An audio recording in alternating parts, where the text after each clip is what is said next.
পদুম পূজাতে লাগে দেখোন মোহাৰি পেলালেও মৰম জানো নেপায় কপালৰ লিখনিৰে জুখি চাই নিয়তিয়ে তমসা তৰাই যাক জোনাকে পোহৰাই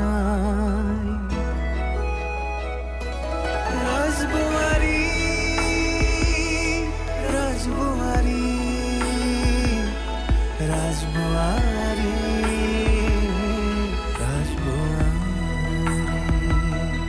ৰাজবোৱাৰী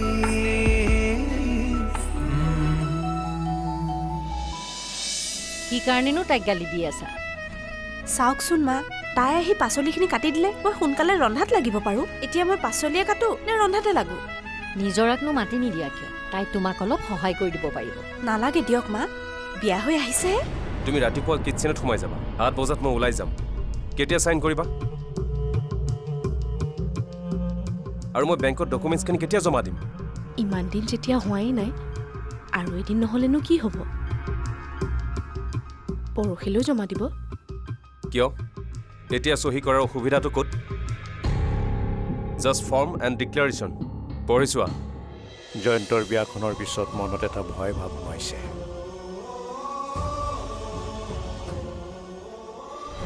মই কিন্তু শেৱালীৰ কথা বিশ্বাস কৰিব পৰা নাই, সেইকাৰণে মই নিজে চাবলৈ গৈছিলোঁ। তুমি ভাল কৰা নাই। কিয়?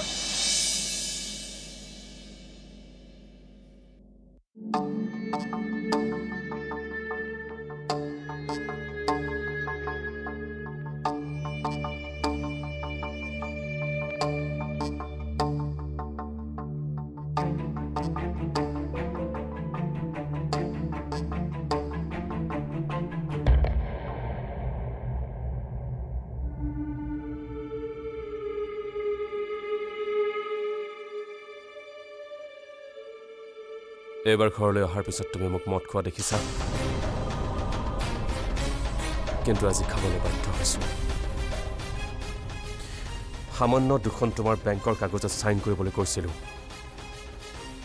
কিন্তু তুমি নকৰিলা। ইয়াতকৈ আৰু ডাঙৰ অপমান কি হ'ব পাৰে? ঘৰৰ মানুহখিনিৰ ওচৰত তুমি মোক কিমান সৰু কৰি দিলা, এবাৰ ভাবি চাইছানে?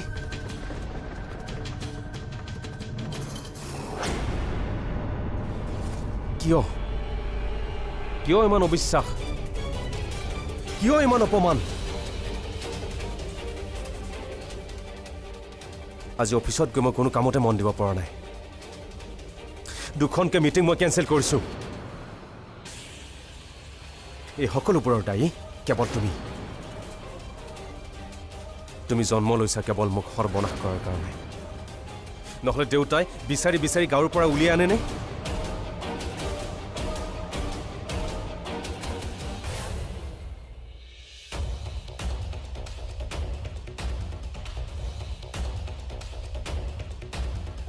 উঠা, নাটক কৰি শুই থাকিব নালাগে, আৰু মোৰ কথাবোৰ মন দি শুনা। বিয়াৰ কেইদিনমান আগতে মোৰ ঘৰৰ মানুহে মোৰ লগত কি কৰিলে নাজানো, নহ'লে কাৰো ক্ষমতাই নাছিল এইখন বিয়া পাতি দিবলৈ। মই এতিয়াও লিপিকাকে ভাল পাওঁ। স্বামী স্ত্ৰীৰ সম্পৰ্ক যদি হয় কেৱল লিপিকাৰ লগতে হ'ব, তোমাৰ লগত কেতিয়াও নহয়, বুজিলা?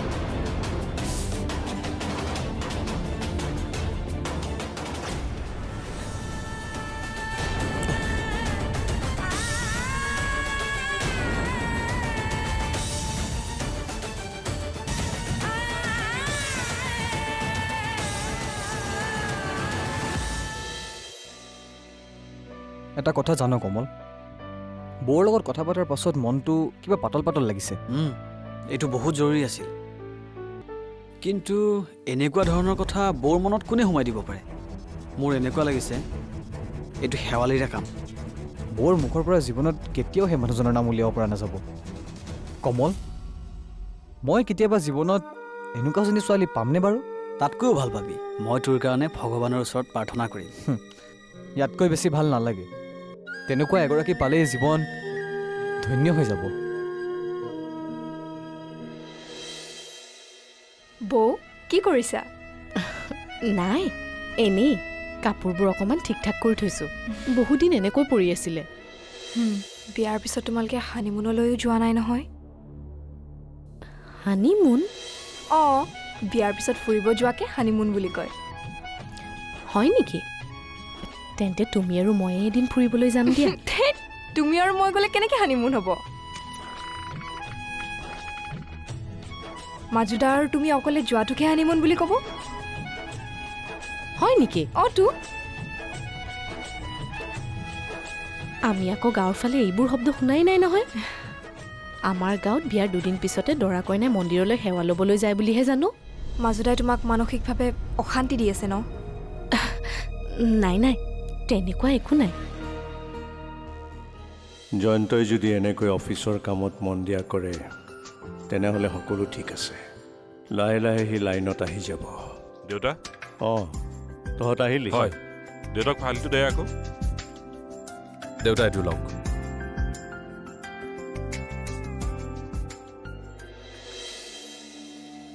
কিমানমান লোকচান হ'ব পাৰে কিবা ধাৰণা কৰিব পাৰিছনে? ডাঙৰ বৌ আৰু নিজৰ নামত কোম্পানীৰ একাউণ্ট নোখোলাহেঁতেন আমি এতিয়ালৈকে পানীত ডুবি থাকিলোঁ হয়। কিয়? দাদা সদায় অফিচলৈ গৈ আছে কিন্তু আচল খবৰবোৰ ৰখা নাই। দুটা ঠাইৰ পৰা আমাৰ কোম্পানীৰ প্ৰডাক্ট ৰিজেক্ট হৈছে। সেই ৰিজেক্টেড প্ৰডাক্টকেইটা সিহঁত দুজনীৰ নামত কৰা চিষ্টাৰ কনচাৰ্ণৰ পৰা কম দামত ৰিটেইলত বিক্ৰী কৰাৰ পিছতহে আমি উদ্ধাৰ হৈছোঁ। ভাল। আগৰ পৰাই যদি অফিচৰ কামত এনেকৈ মন দিলি হয় আজি আমি এনেকুৱা বিপদত পৰিবলগীয়া নহয়। আপুনি চিন্তা নকৰিব দেউতা, লাহে লাহে মই সকলোবোৰ চম্ভালি লওঁ।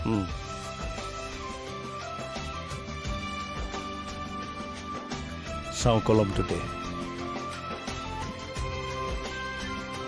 লওক। লাহে লাহে সকলো ঠিক হৈ আহিব বৌ, তুমি চিন্তা কৰি নাথাকিবা।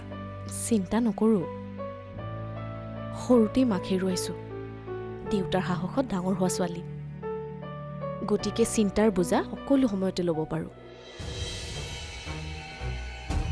কিহৰ আলোচনা চলিছে? নাই এনেই। দাদা কথা এটা কওঁ, বেয়া নাপাবি কিন্তু। নাপাওঁ দে বেয়া, কি কথা ক? বিয়া হোৱা এমাহ হ'লেই তইতো মোক ক'ৰবালৈ লৈ যাব পাৰ, মানে হানিমুনলৈ। যিয়ে হানিমুন শব্দৰ অৰ্থ বুজি নাপায় তাইৰ লগত হানিমুন। মানুহ মাৰি দিবি দেই আৰু তই। মই কলৈকো যাব বিচৰা নাই, তাইহে কৈ আছে। ঠিক আছে হানিমুনলৈ নাযাওঁ নাই, বৌক কোনোবা মন্দিৰলৈতো লৈ যাব পাৰ, অন্ততঃ বৌৰ মনটো ভাল হৈ থাকিব। তোৰ মানে এইবোৰ কথাত একদম মন কাণ নাই ন? ৰচোন, পৰহি ওলাবি, বৌয়েৰে তই আৰু মই মন্দিৰলৈ যাম। দাদা ইউ দ্য বেষ্ট ব্ৰাদাৰ। হ'ব হ'ব হ'ব, এতিয়া নহয়, মোক ফ্ৰেছ হৈ ল'ব দে। অ'কে, পৰহিলৈ ৰেডি হৈ থাকিম, তই কিন্তু পাহৰি নাযাবি। হ'ব, পৰহিলৈ ৰেডি হৈ থাকিবা। আপুনি ভণ্টিৰ ইচ্ছাত মন্দিৰলৈ যাম বুলি কৈছে নে নিজৰ মনৰ পৰা কৈছে? কাৰণ যিয়ে নহওক যাম বুলি কৈছোঁতো, গতিকে প্ৰশ্ন নকৰি ৰেডি হৈ থাকিবা। ঠিক আছে বাৰু, আপুনি মুখ হাত ধুই লওক, মই খোৱা ব্যৱস্থা কৰোঁ। এনেকুৱা সৰু সুৰা সমস্যাবোৰৰ জন্ম দি তাক সমাধান কৰিবলৈ এৰি দে, তেতিয়াহে অফিচৰ কামত তাৰ মন বহিব। তাক আনন্দ ল'বলৈ দে। কোম্পানীটোতকৈ যে তাৰ দায়িত্ব বেছি সেইটো অনুভৱ কৰিবলৈ দে। নহ'লে এটা সময়ত আমাৰ ঐতিহ্যপূৰ্ণ পৰিয়ালৰ বান্ধোনৰ পৰা সি হয়তো ওলাই যাব। তাক ভাল পথেৰে লৈ আহা। সকলোবোৰ ঠিক হৈ যাব মা। নিজৰ আৰু মনটো চাফা নহয়, গতিকে ভগৱানে তাইক চকু মেলি চাবই। আৰু এটা কথা কি জানা মা, মাজুদাক মৰমেৰে বুজাই মেলি ভাল পথলৈ আনিব লাগিব। এই দাবী ধমকি তৰ্ক বিতৰ্ক কৰিলে একো নহ'ব। শ্ৰেষ্ঠা, তুমি পৰহিলৈ সিহঁতৰ লগত মন্দিৰলৈ যাবা ঠিকেই, কিন্তু গোটেই সময়খিনি তুমি সিহঁতৰ লগত লগ লাগি নাথাকিবা দেই। राजबुआरी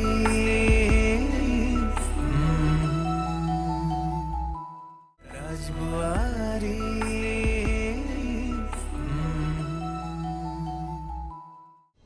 এতিয়াহে অফিচৰ কামত তাৰ মন বহিব। হ'ব দেউতা, আপুনি কোৱাৰ দৰে মই কামবোৰ কৰি যাম। আচলতে সি গমেই পোৱা নাই দেউতা, কোম্পানীৰ এই প্ৰব্লেমবোৰ যে আমি ক্ৰিয়েট কৰিছোঁ। আৰু তাক জানিবলৈও নিদিবি। এনেকুৱা সৰু সুৰা সমস্যাবোৰৰ জন্ম দি তাক সমাধান কৰিবলৈ এৰি দে। তেতিয়াহে অফিচৰ কামত তাৰ মন বহিব। তাক আনন্দ ল'বলৈ দে। কোম্পানীটোতকৈ যে তাৰ দায়িত্ব বেছি, সেইটো অনুভৱ কৰিবলৈ দে।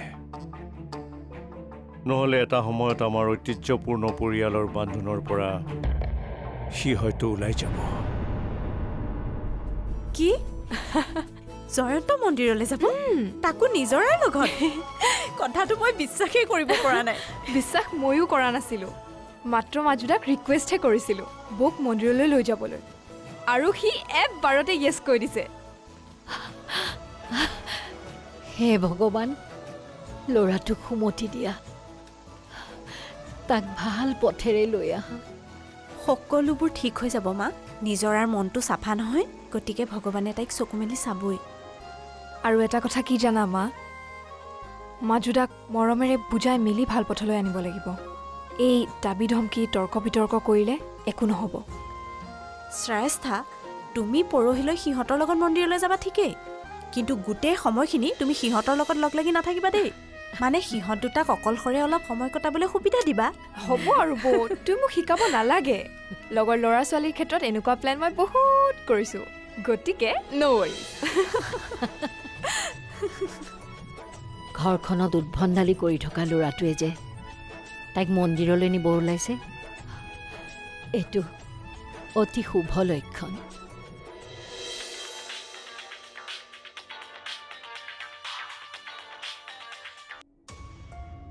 কোৱা। নাই, এতিয়ালৈকে সকলো ঠিকেই আছে।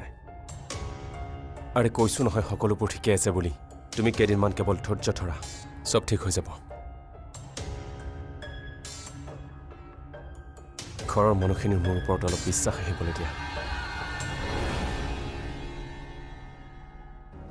এতিয়া ৰাখা, মই পিছত কথা পাতিম।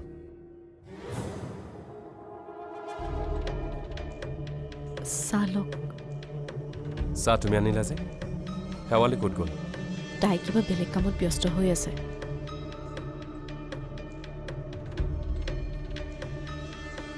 হ'লেও এইবোৰ কাম তাইৰ, গতিকে তুমি এইবোৰত একো নহয় দিয়ক।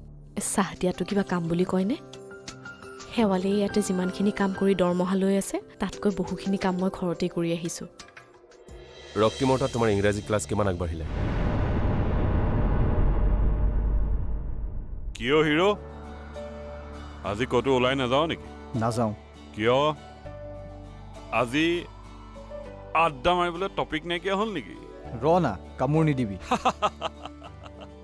এতিয়া মোৰ কথাবোৰ হ'বলৈ কামোৰহে হ'লগৈ। হ'বই দেচোন, তোৰ মোৰ বয়সটোতো একে নহয়, গতিকে কথা ইফাল সিফাল হ'বই আৰু। এইবাৰ আকৌ ইম'চনেলি এটেক দিব আহিছ ন? বাৰু এতিয়া সেইবোৰ বাদ দে। নিজৰাক ইংৰাজী শিকোৱাটো কিমান আগবাঢ়িছে? বাদ দিলোঁ। কিয়? নাজানো, বৌয়ে কিয় জানো ইংৰাজী নপঢ়ো বুলি ক'লে। অঁ, বাৰু তই এতিয়া কি কৰিম বুলি ভাবিছ? কি কৰিম আৰু, বৌয়ে নপঢ়ে যেতিয়া নপঢ়াওঁ। নহয় অ', মই নিজৰাক ইংৰাজী পঢ়োৱাৰ কথা কোৱা নাই। তেনেহ'লে কোম্পানীত ৰেগুলাৰ কাম কৰাৰ কথা কি ভাবিছ ৰক্তিম? কোম্পানী অফিচ সেইবোৰত সোমাব মই নিবিচাৰোঁ দাদা। ময়ো নিবিচাৰোঁ। প্ৰতিটো সংগ্ৰামতে যেনেকৈ প্ৰতিৰক্ষাৰ বাবে বল প্ৰয়োগ কৰিব লাগে, তাৰ সমানে প্ৰতি আক্ৰমণৰ কাৰণে শক্তিও ৰাখিব লাগে।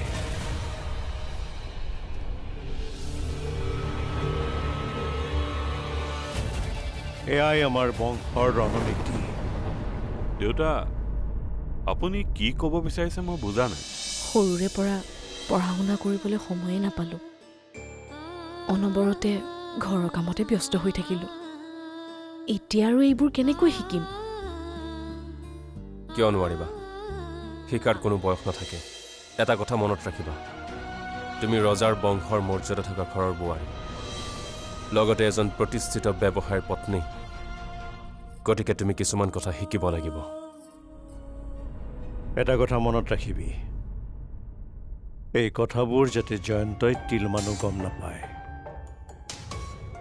আমি বাৰু গম নিদিলোৱে, কিন্তু সি যদি কেনেবাকৈ কথাবোৰ গম পায় তেতিয়া কিন্তু সি ঘৰখনৰ প্ৰতি আগতকৈ বেছি বিদ্ৰোহী হৈ পৰিব।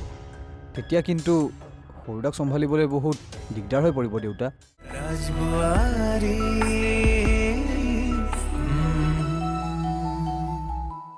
राजबुआरी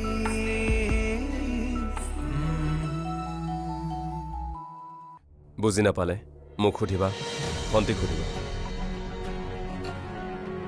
মই এইবোৰ ইংৰাজী নিশিকিলে নহয়নে? কিয় নিশিকা তুমি?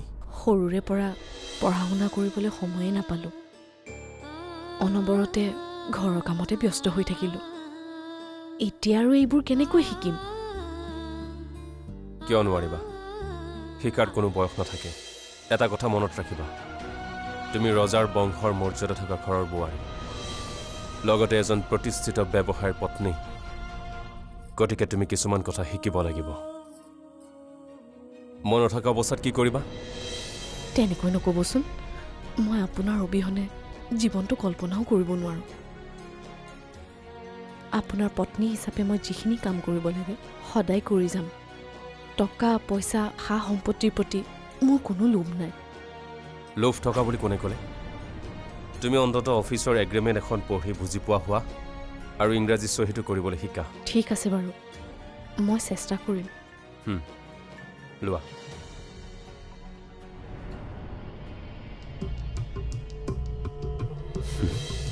তোৰ এইখিনি দুৰ্বলতাই মোৰ প্ৰয়োজন। এটা কথা মনত ৰাখিবি, এই কথাবোৰ যাতে জয়ন্তই তিলমানো গম নাপায়। আমি বাৰু গম নিদিলোৱে, কিন্তু সি যদি কেনেবাকৈ কথাবোৰ গম পায় তেতিয়া কিন্তু সি ঘৰখনৰ প্ৰতি আগতকৈ বেছি বিদ্ৰোহী হৈ পৰিব। তেতিয়া কিন্তু সৰুদাক চম্ভালিবলৈ বহুত দিগদাৰ হৈ পৰিব দেউতা। সেইবোৰ একো নহয়, তই চিন্তা নকৰিবি। সি যদি কিবাকৈ গমো পায় তাৰ দায়িত্ব মই লওঁ। সকলোবোৰ মই চম্ভালিম। ঠিক আছে দেউতা, এতিয়াৰ পৰা আপুনি কোৱা মতে কৰি যাম। কিন্তু সাৱধান, বাৰে বাৰে কৈছোঁ শত্ৰু জয়ন্ত নহয়, তৃতীয় পক্ষই তাক উচতাই আছে। আৰু দেউতা, মোৰ অলপ কাম আছে, মই ভিতৰলৈ যাওঁ।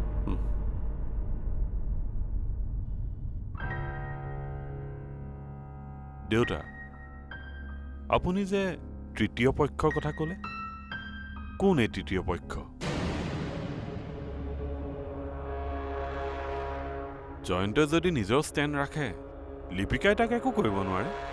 সেই ছোৱালীজনীয়ে তাৰ একো কৰিব নোৱাৰে মই জানো, কিন্তু তাইৰ দেউতাকক বিশ্বাস কৰিব নোৱাৰি। বিশ্বাসঘাতকতাৰ সীমা চেৰাব পৰা মানুহ সি।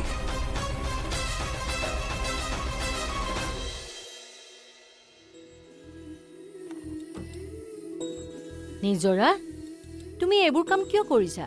কিয় মা? এইবোৰ কাম কৰিবলৈ শেৱালি আছে নহয়, তাই কৰিব দিয়া। তাইলৈ ৰৈ থাকিলে নহ'ব নহয় মা, কামবোৰ পৰি থাকিলে নহ'ব নহয়। বৌ, আপুনি এইবোৰ কাম কিয় কৰিছে? এইবোৰ কাম মই লাহে লাহে কৰিম নহয়, আপুনি যাওক। একো নহয় দিয়াহে, এইবোৰ কাম কৰিবলৈ মই বেয়া নাপাওঁ নহয়। তই ক'ত আছিলি ইমান সময়? বাহিৰত। এই ভিতৰৰ কামবোৰ বাদ দি বাহিৰত কি কৰি থাক? ৰাতিপুৱা এইবোৰ কাম নকৰিলে কেতিয়া কৰিবি কচোন?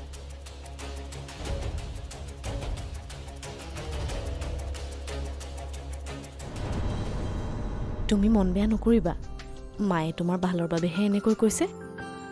মই বাচন ধুবলৈ বেয়া নাপাওঁ, এইখিনি কাম মই কৰিম, তুমি বাহিৰৰ কামখিনি কৰা।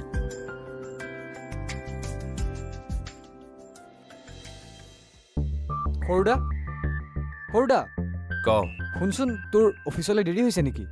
দেৰি হোৱা নাই, কিন্তু তোৰ লগত এনেকৈ কথা পাতি থাকিলে দেৰি হ'ব। ক। ময়ো তোৰ লগত যাম। মোৰ লগত? কিয়? আচৰিত হৈ গ'লি যে, মই তোৰ লগত অফিচলৈ নাযাওঁ নহয়, আধা ৰাস্তাত নমাই দিলেই হ'ল। নহয় মানে এনেতো তই বাইকখন লৈ ঘূৰি ফুৰ, আজি মোৰ লগত যোৱাৰ কথা কোৱাৰ কাৰণে চিন্তা কৰিছোঁ। বাইকখন কমলে লৈ গ'ল, সেইকাৰণে তোক লিফ্ট বিচাৰিছোঁ। হ'ব, আহ সোনকালে।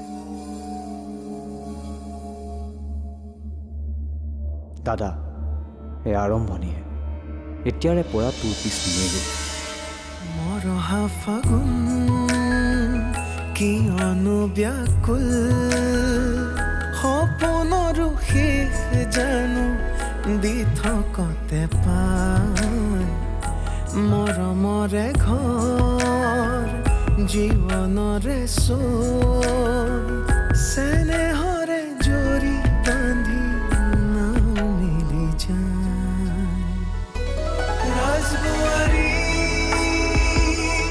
ৰাজবোৱাৰী ৰাজবোৱাৰী ৰাজবোৱাৰী ৰাজবোৱাৰী